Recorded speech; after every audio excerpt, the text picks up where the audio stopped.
이스라엘은 여호와께서 명하신 대로 성막과 그 관련 기구들을 제작하는 중입니다. 이스라엘 민족의 시조였던 아브라함을 갈대아 우르에서 불러내신 후 약 500년 만에 처음으로 자기들만의 성전을 갖고 자기들 신을 섬길 기쁨에 지금 가득 찼습니다. 그래서 헌금과 짐승 가죽을 비롯해서 거기에 필요한 자재들을 쓰고 남을 정도로 기꺼이 드렸기에 모세가 더 이상 갖고 오지 말라고 할 정도였습니다. 여호와는 이스라엘 민족만의 신이 아니죠. 우주 만물을 창조하시고 인간 만사를 통치하시는 유일하신 하나님입니다. 비록 조립식, 이동식 성막이지만 여러분 역사상 최초로 이 땅에 하나님의 예배당이 제작된 것입니다. 그래서 하나님께서 그 필요한 모든 재료, 특별히 가장 비싸고 귀한 금은을 애굽에서 무료로 조달시켜 주셨고, 오늘 보신 본문 31절 35절 말씀대로 지혜와 총명과 지식까지 충만하게 부어 주셔서 정교하게 성막을 제작해 만들었습니다. 하나님은 이스라엘의 그 뜨거운 열정과 믿음의 헌신을 기쁘게 분명받았습니다. 그러나 오늘 본문에서 우리가 지나치고 넘어가서는 안 될 사항이 하나 있습니다. 하나님이 1에서부터 10까지 아주 구체적으로 지시한 건 아닌 겁니다. 잘 알다시피 이케아 가구처럼 누구나 그 도면 보고 조립할 수 있는 그런 식으로 아무나 불러다가 이 일을 감당케 한 게 아니라는 겁니다. 예수님도 누가복음 14장에서 요즘 우리 성경 공부하는 대로 망대를 건축할 때 소요되는 비용을 미리 계산하라고 했습니다. 전쟁을 치러 나갈 때도 상대의 전력과 비교해서 성산이 없으면 미리 하친을 청해라고 했습니다. 간혹 수련회 때 말씀의 은혜를 받은 청년들이 자신의 어떤 자질과 능력은 전혀 감안하지 아니하고 목회자로 서원하는 일들이 있습니다. 심지어 목회자들이 그렇게 부추기기도 하는 거.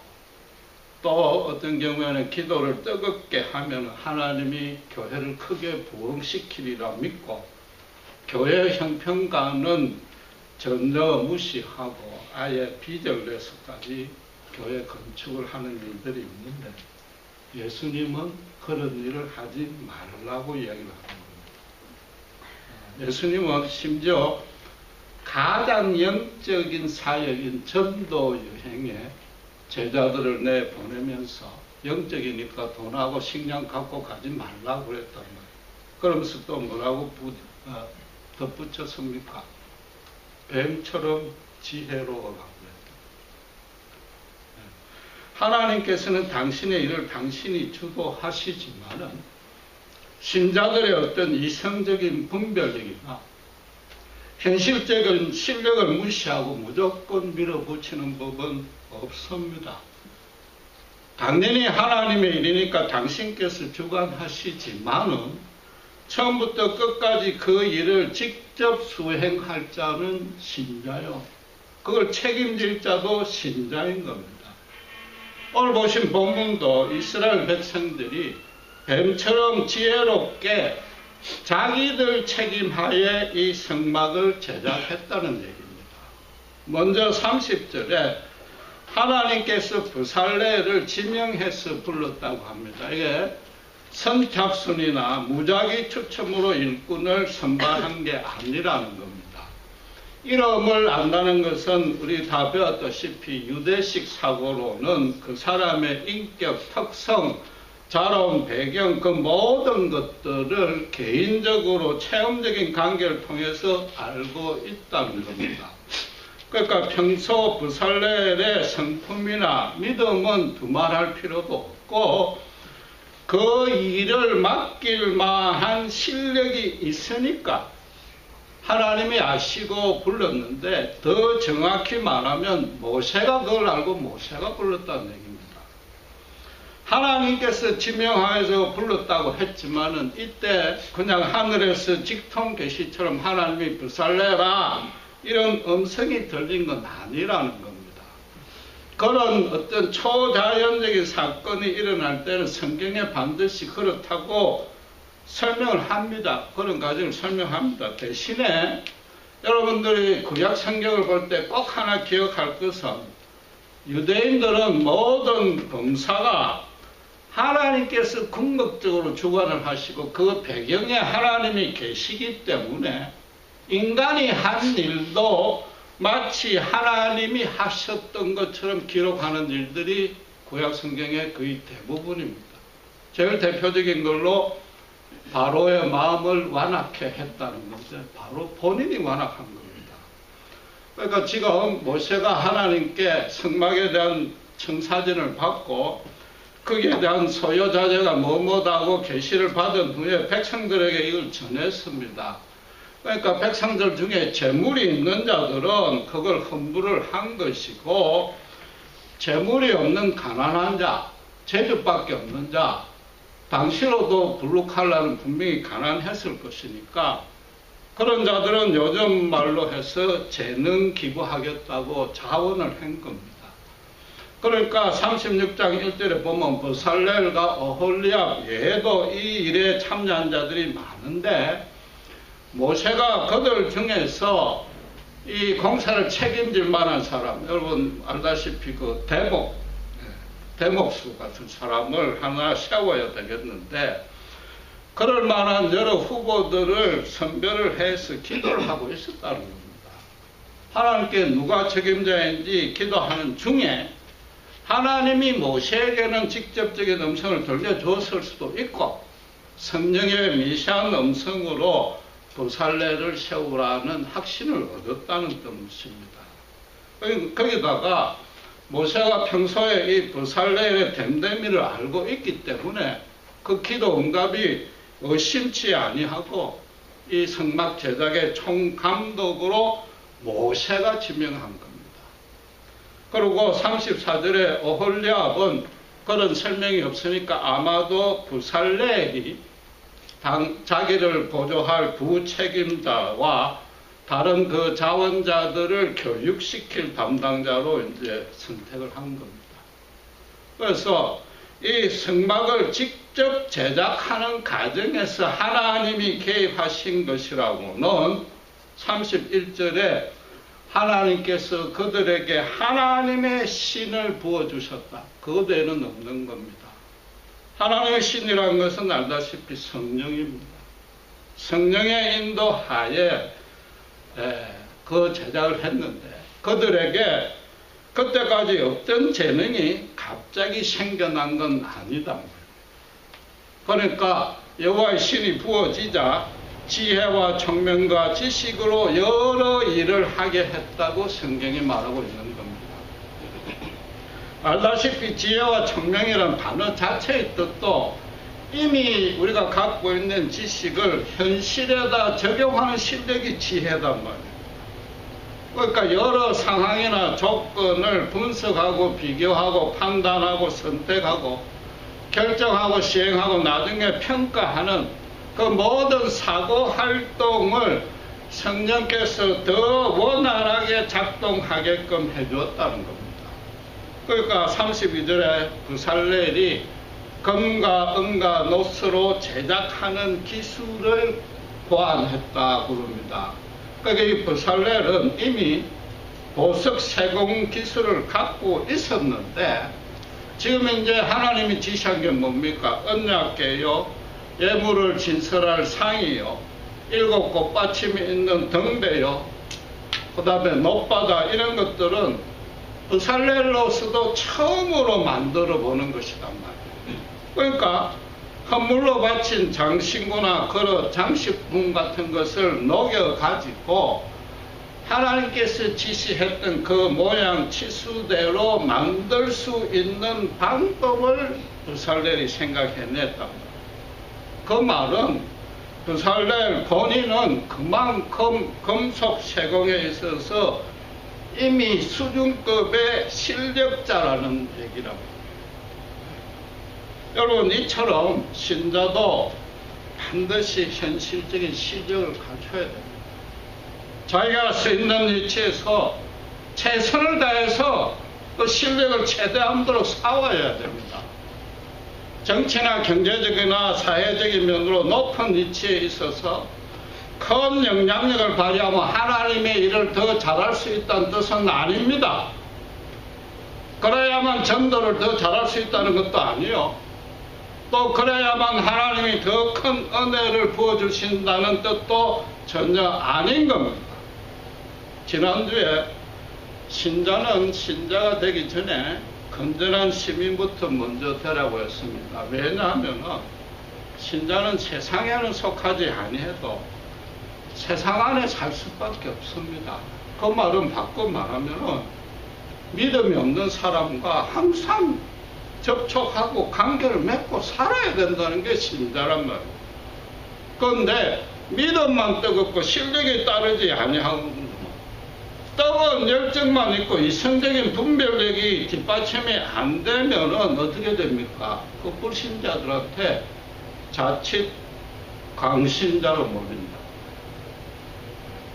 여러분, 솔직히 지금 모든 종교 중에서 개신교가 그런 인상을 심어주고 있단 말이에요. 개신교가 전도에 제일 열심을 내는데도 오히려 그 열심 때문에 지금 전도에 장애를 받고 있는 그런 게 지금 현실이다. 신자들의 실력을 쌓으라는 것은 그런 불신자 이웃과 관계를 원만히 가지고 어떻게 하든지 그들을 섬기라는 뜻이단 말이에요. 그렇다면 우리가 지금 이 본문에서 살펴볼 것은 여호와의 신이 임하면 구체적으로 어떻게 더 잘 섬길 수 있는가. 지금 부살렐이 기왕에 갖고 있는 실력을 바탕으로 새로운 노하우를 개발했다면 꼭 성령의 신이 안 부어져도 가능한 것 아닙니까? 그렇죠? 불신자도 그런 노하우는 잘 개발한단 말이에요. 성령이 임하면 어떤 일이 일어나는가 그걸 살펴야 됩니다. 여러분, 성경에서 이 금송아지 사건, 특별히 출애굽기에서 금송아지 우상 사건은 아주 큰 비중을 차지하는데 그때 부살렐에 대한 언급이 전혀 없었단 말이에요. 부살렐도 분명히 금 세공자죠. 금으로 우상을 만드는데 그때 아론이 부살렐을 일을 맡겼을 거 아니에요? 그건 아니다. 왜? 만약에 그때 그 일을 맡았으면은 하나님께서 진멸하는 그 2,000명 안에 포함돼서 이미 이 세상 사람이 아니었을 거란 말이에요. 그건 무슨 뜻입니까? 부살렐이 금을 다루는 실력이 다른 사람한테 조금 못 미쳤거나 신상, 신전기구 같은 제작하는 경험이 없었거나 둘 중 하나랍니다. 어느 경우가 되었든지 그냥 반지, 귀걸이 이런 장신구 정도 만드는 실력이다. 그러니까 지금 32절에 성막기구 제작 그 도면을 보고 브루프린트를 받고는 스스로 자기가 그걸 만드는 방법을 고안해냈다. 그때 이 부살렐이 어떤 걸 느꼈겠습니까? 어떤 경우가 되었든지 간에 자기보다 기술이 월등하고 경험이 많은 자가 우상을 만들고 오면 그 자리에서 심판받아 죽었단 말이에요. 칼로 도륙당해 죽었단 말이에요. 어쩌면 자기도 자칫 죽었을 수도 있다고 생각할 수도 있는 겁니다. 또 하나의 가능성은 부살렐이 충분히 그런 실력이 되는데 그때 마침 하나님이 급한 일이 생겨서 그 일에 동참 안 시켰을 수도 있습니다. 마르틴 루터가 회심하는데 결정적인 계기가 된 게 자기 친구가 눈앞에서 번개 맞아 죽는 걸 보고 회심했다.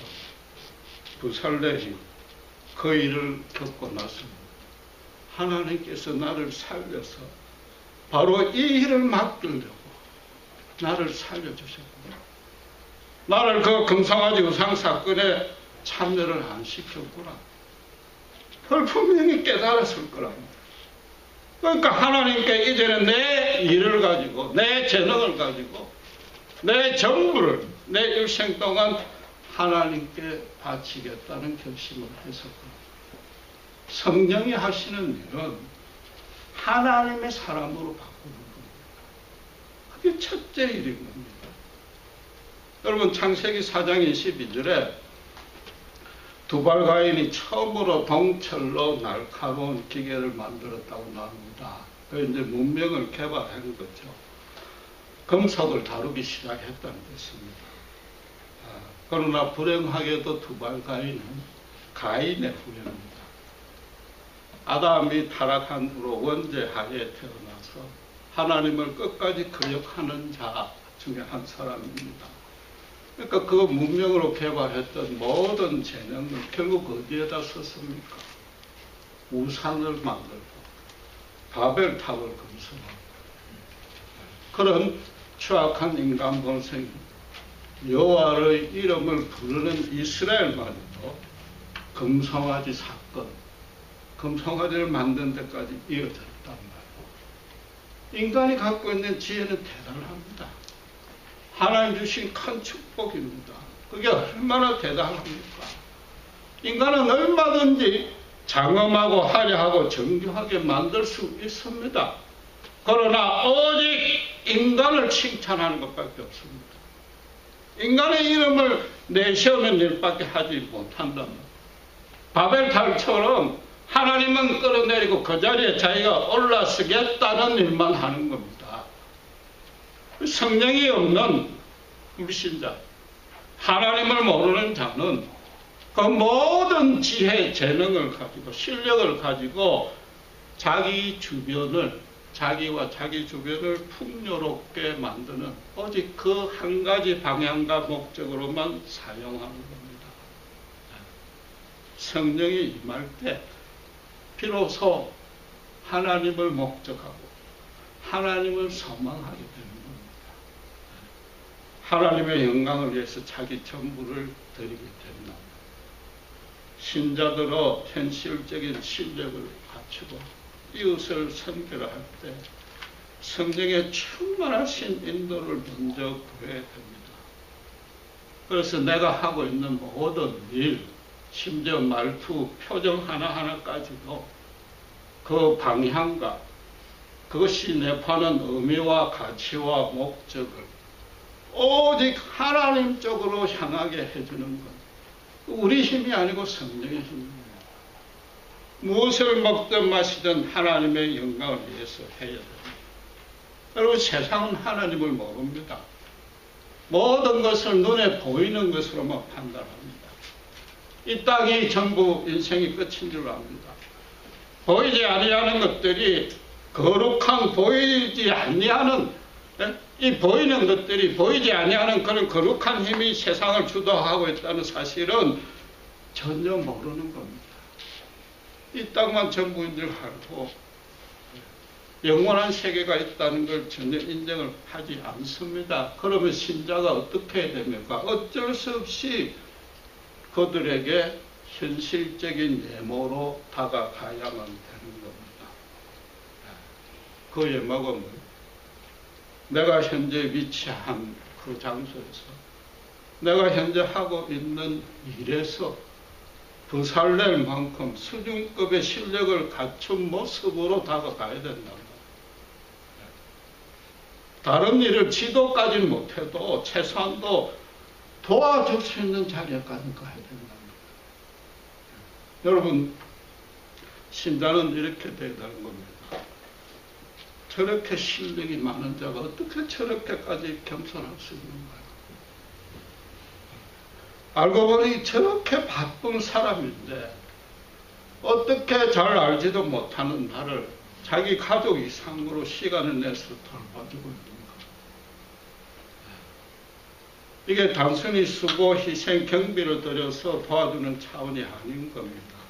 잘 들으셔야 됩니다. 여러분, 그 사람이 현재 겪고 고통스러워하는 문제, 사건을 해결해주는 내 힘을 보태주는 것을 넘어서야 되는 겁니다.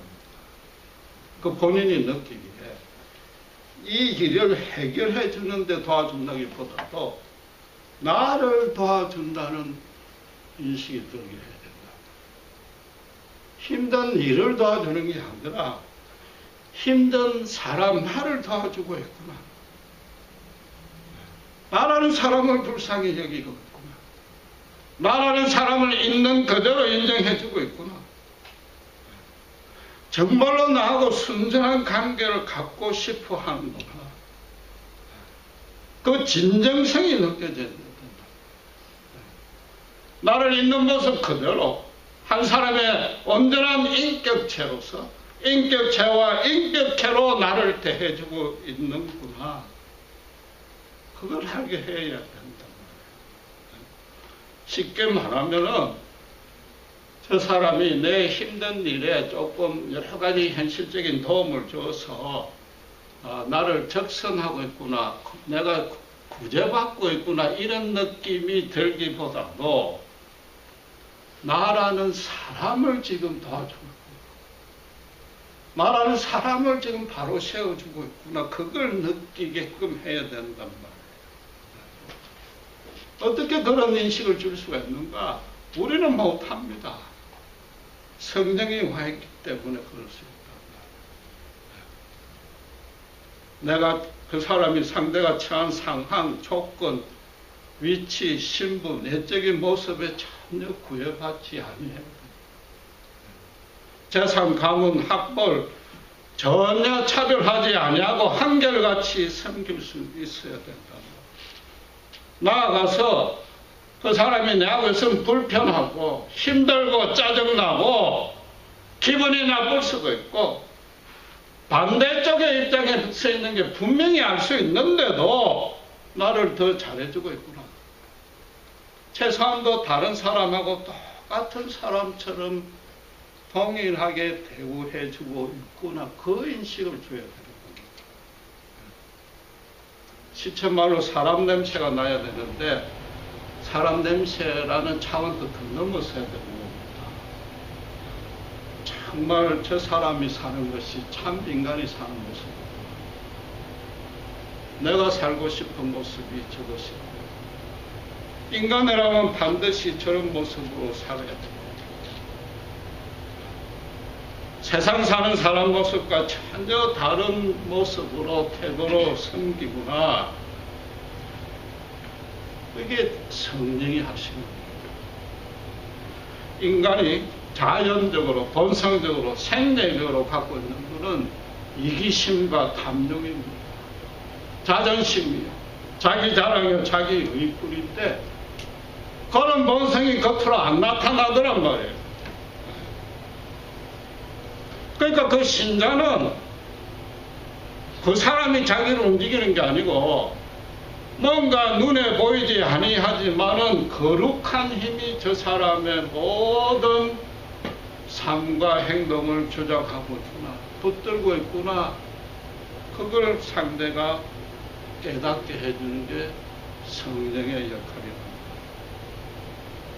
아주 알기 쉽게 이야기하면 박사인지 교수인지 정말 모르고 교회 다니는지 말도 안 했는데 상대가 혹시 예수 믿으십니까?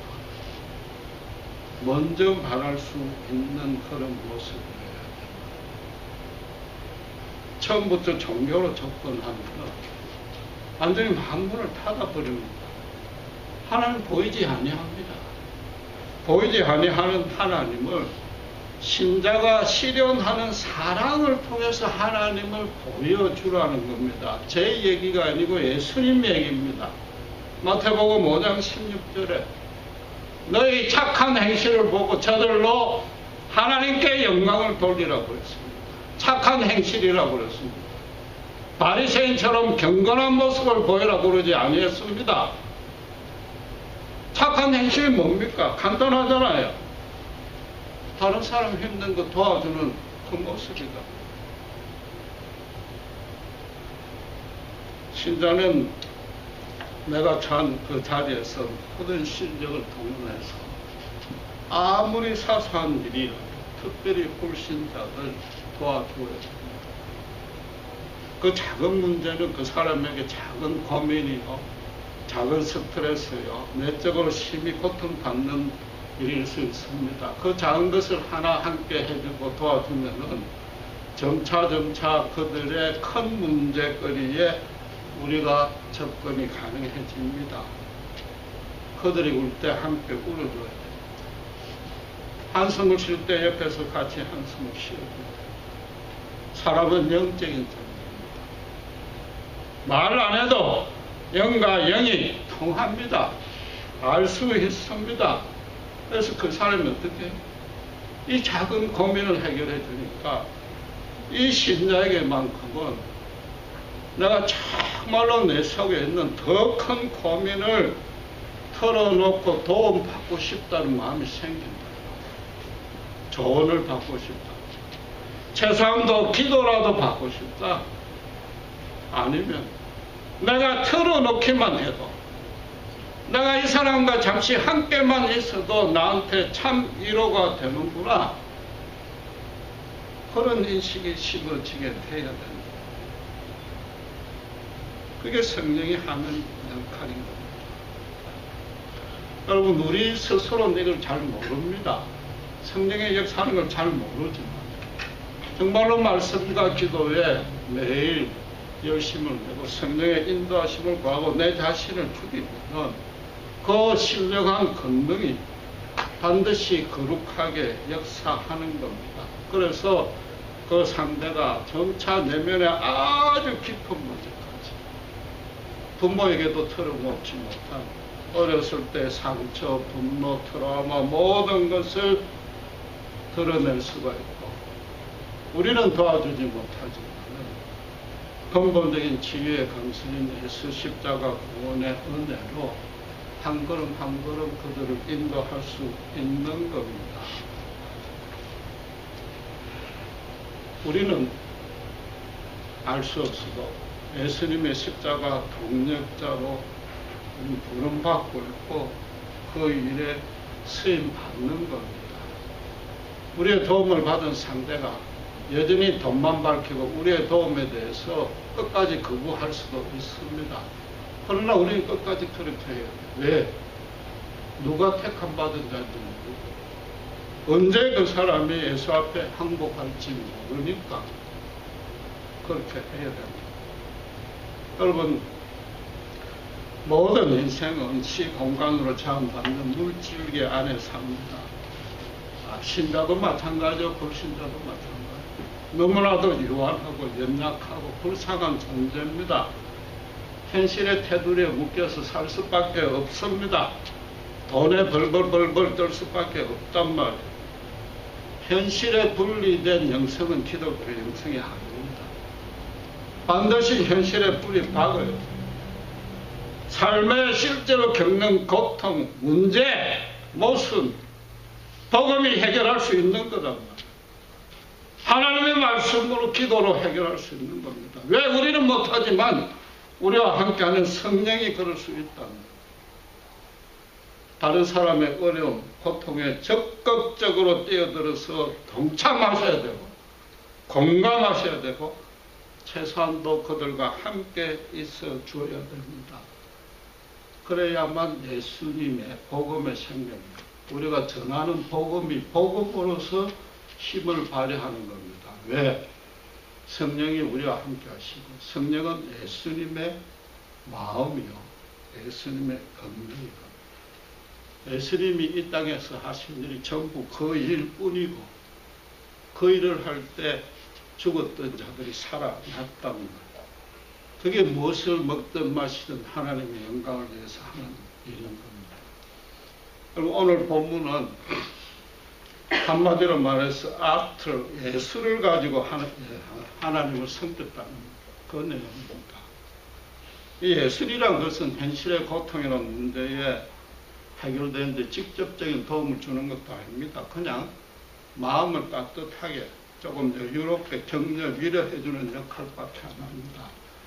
성막을 제작했다고 해서 이걸 여러분 그냥 하나님의 일을 했다, 종교적인 일을 했다 생각하면 안 되는 겁니다. 지금 이 시점에 이스라엘 공동체는 모든 삶이 성막 중심입니다. 하나님이 다스리는 신정국가 형태이기 때문에 성막 이꼴 그들의 삶이요 현실입니다. 그 성막을 정교하고 아름답게 만들었다. 그러니까 다윗의 시편에서 보다시피 거기에 들어와서 누구든지 눈물 흘리고 가슴을 쥐어뜯으며 하나님께 아뢰를 숨기게 했다. 하나님께 위로받게 했다. 성막을 제작했다는 것은 하나님을 섬기기 이전에 그 불쌍한 이웃들을 섬겼다.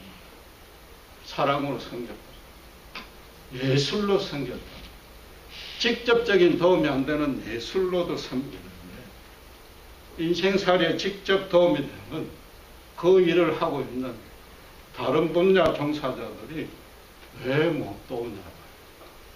더 도와야 된다. 여러분, 뜨거운 믿음과 간절한 기도는 신앙에 절대적으로 중요합니다. 한국교회 특징이고 장점입니다. 그러나 신자가 그것이 전부이고 현실적으로 이웃을 섬길 수 있는 실력을 쌓지 아니하면 어떻게 됩니까? 필연적으로 교회 중심이 되어버립니다. 그러니까 뭐라고요? 교회 근처 살면 하나님께 복 받는다. 일주일 내에 교회 살아야 된다. 이런 말도 안 되는 가르침이 지금 한국교회에 승행하고 있단 말이에요. 결국 어떻게 돼요?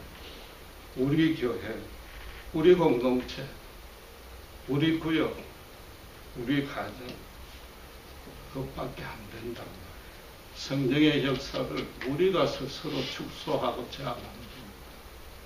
예수님을 우리가 교회 밖으로 몰아내고 있는 것은 지금 한국교회가 하고 있다. 여러분, 종교가 삶을 위해 있는 것이지 삶이 종교를 위해 있는 게 절대 아닌 겁니다. 믿음이란 것은 이 땅의 인생, 특별히 소외된 자들의 현실의 삶을 진실되고 선하고 아름답게 바꾸는 힘을 발휘하지 못하면 그 믿음은 아무 의미가 없습니다. 하나님은 우리들을 그런 일을 하라고 세상에서 불러냈다. 하나님의 대리인이다. 하나님의 방식으로, 세상과 다른 방식으로 이 세상을 신자가 주관하고 통치하고 책임지라는 겁니다. 그렇지 않으면 우리를 세상에서 불러낼 필요가 없습니다. 생전에 구원의 확신을 줄 필요가 없습니다. 택한 자를 죽을 이후에 천국으로 그냥 보내면 끝이단 말이에요. 오늘 보신 본문은 인류 최초의 하나님의 예배당을 건축하는데 종교적 열성이 이스라엘이 대단했다 그런 뜻보다도 그게 아니라 자기 재능과 실력 소유한 모든 것, 특별히 실력을 더 쌓아서 개발해서 성령의 도우심에 따라 이웃을 아주 잘 섬겼다. 그 내용인 겁니다. 여러분, 교회 주일날 하러 오는 거 아주 귀합니다. 성령의 인도하심을 받고 다시 한번 영적으로 재충전을 받아야 되나. 나머지 6일 세상에 나가 살아야 됩니다. 특별히 불신자하고 맞부딪히고 어울려야 됩니다. 예수님처럼. 그래, 교회에 모이는 건 뭐냐? 제가 설명드렸던 그런 섬김의 방식을 교회 안에서 연습하라는 겁니다. 연습. 연습은 뭐예요? 실전을 위한 겁니다. 실전 안 하면 그 연습 아무 의미가 없단 말이에요. 예수님이 하늘과 땅의 모든 권세를 가지고 너희와 함께 하겠다고 그랬습니다. 교인들이 교회 안에 모였으면 그럴 필요 없잖아요. 왜 땅끝까지, 세상 끝날까지 함께 하겠다고요. 그 권능이 있으니까 막 힘든 일 우리가 기도해서 이겨냈는데 그것 때문에 성령 주신 게 아니다. 모든 민족을 제자로 삼는 불신 세상과 부딪혀 살란 말이에요. 그들의 대적을 미워하고 싸우는 게 아니라 성령의 인도하심을 받아서 지혜와 총명과 지식을 더 키워서 이성적인 분별력을 분명히 가지고 그 위에 뜨거운 믿음과 간절한 기도를 하면서 예수님처럼 살아가라. 예수님처럼 살아가라.